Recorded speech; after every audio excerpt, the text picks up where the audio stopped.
dari kelompok 1 dengan anggota saya Uswatun Nia dengan NPM 2, saya Rizkanita dengan NPM 02, saya Likina Syarawati dengan NPM 12, saya Diah Hinawandari dengan NPM 66, Saya Kirana Manda Prasasi dengan NPM 08. Jadi tujuan pembuatan video ini untuk memenuhi tugas mata kuliah teknologi pembelajaran bahasa Indonesia. Selamat menyaksikan.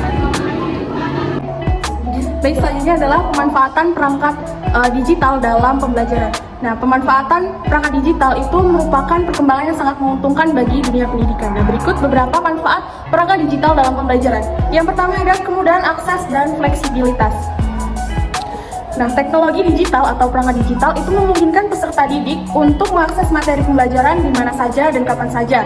Sehingga pembelajaran menjadi fleksibel dan peserta didik itu dapat belajar sesuai dengan jadwal dan preferensi pribadi mereka. Yang kedua adalah sumber pembelajaran yang beragam. Internet memberikan akses ke berbagai sumber pembelajaran seperti video, e-book, dan konten interaktif. Nah, hal ini membantu siswa untuk mendapatkan akses informasi yang lebih beragam dan lengkap. Selanjutnya, yang ketiga ada interaktif dan menarik. Banyak aplikasi dan platform pembelajaran digital yang dirancang agar interaktif dan menarik. Hal ini membantu mempertahankan minat dan keterlibatan peserta didik dalam proses pembelajaran. Selanjutnya, yang keempat ada pembelajaran yang dipersonalisasi. Teknologi pembelajaran dapat diprogram untuk memberikan materi yang disesuaikan dengan tingkat pemahaman dan gaya belajar individu peserta didik. Hal ini mendukung setiap peserta didik dalam belajar sesuai dengan kebutuhan mereka. Selanjutnya, yang kelima ada perangkat digital memfasilitasi kolaborasi antara peserta didik baik dalam satu kelas maupun dengan peserta didik dari seluruh dunia. Hal ini membantu mengembangkan keterampilan sosial dan kerjasama. Selanjutnya, yang keenam ialah evaluasi dan pelacakan kemajuan. Sistem pembelajaran digital itu sering dilengkapi dengan alat evaluasi dan pelacakan yang memungkinkan pendidik untuk memantau kemajuan peserta didik dengan lebih baik dan memberikan umpan balik dengan lebih cepat. Selanjutnya, yang terakhir atau yang ketujuh adalah kesiapan untuk dunia digital. Nah, pemanfaatan perangkat digital juga membantu peserta didik mengembangkan keterampilannya yang relevan dengan dunia digital yang sangat penting dalam dunia kerja saat ini. Nah, meskipun demikian, perlu diingat bahwa penggunaan teknologi digital dalam pembelajaran juga membawa sejumlah tantangan seperti potensi gangguan, penyalahgunaan teknologi, atau kesenjangan aksesibilitas. Nah, oleh karena itu, pendidik perlu untuk mengintegrasikan teknologi dengan bijak dalam proses pembelajaran dan memastikan bahwa setiap peserta didik memiliki akses yang adil ke sumber daya digital. Sekian, terima kasih. Jadi, situasi pembelajaran dengan perangkat digital cukup ideal jika diterapkan di Indonesia. Situasi pembelajaran dengan perangkat digital di Indonesia tidak selalu ideal dan bergantung pada berbagai faktor. Berbagai faktor yang memengaruhi keefektifan pembelajaran digital di Indonesia meliputi yang pertama ada aksesibilitas. Beberapa daerah mungkin memiliki akses internet yang terbatas atau bahkan tidak ada sama sekali, sehingga siswa di daerah ini sulit mengikuti pembelajaran digital. Yang kedua ada perangkat. Tidak semua siswa memiliki perangkat komputer atau smartphone yang memadai untuk mengakses pembelajaran digital.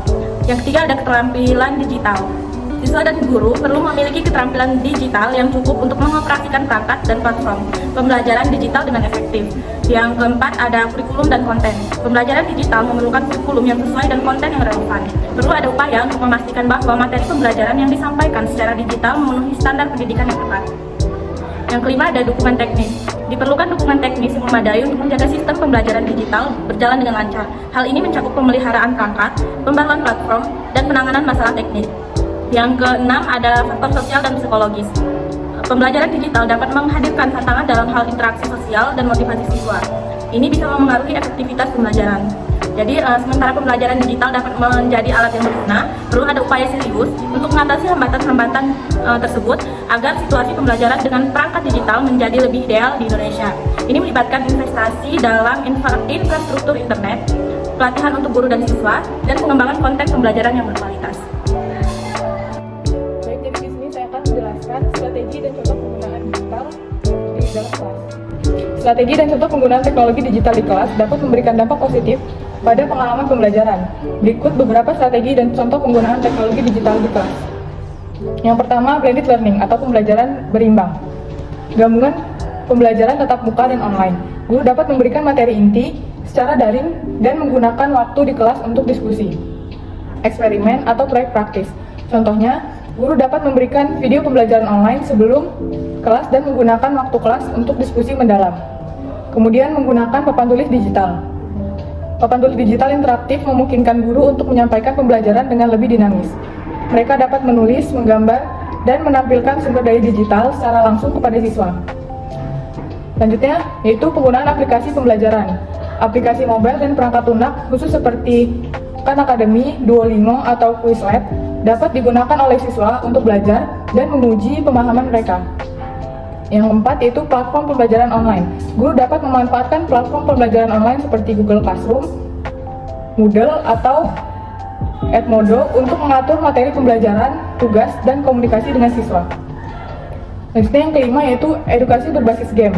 Permainan edukatif seperti Minecraft Education Edition atau Scratch dapat digunakan untuk mengajarkan konsep-konsep dalam bentuk yang menyenangkan. Kemudian yang keenam, pembelajaran kolaboratif online. Alat kolaboratif seperti Google Docs atau Microsoft Teams memungkinkan siswa untuk bekerja sama dalam proyek-proyek dan berbagi dokumen secara online. Kemudian yang ketujuh, sumber daya digital. Sumber daya digital seperti video, e-book, jurnal online, dan situs web pendidikan dapat digunakan untuk mengilustrasikan konsep, menyediakan bacaan tambahan, atau menyajikan data aktual. Kemudian adanya webinar atau kuliah online. Untuk pembelajaran jarak jauh atau tambahan, guru dapat mengadakan sesi webinar atau kuliah online menggunakan platform seperti Zoom atau Microsoft Teams.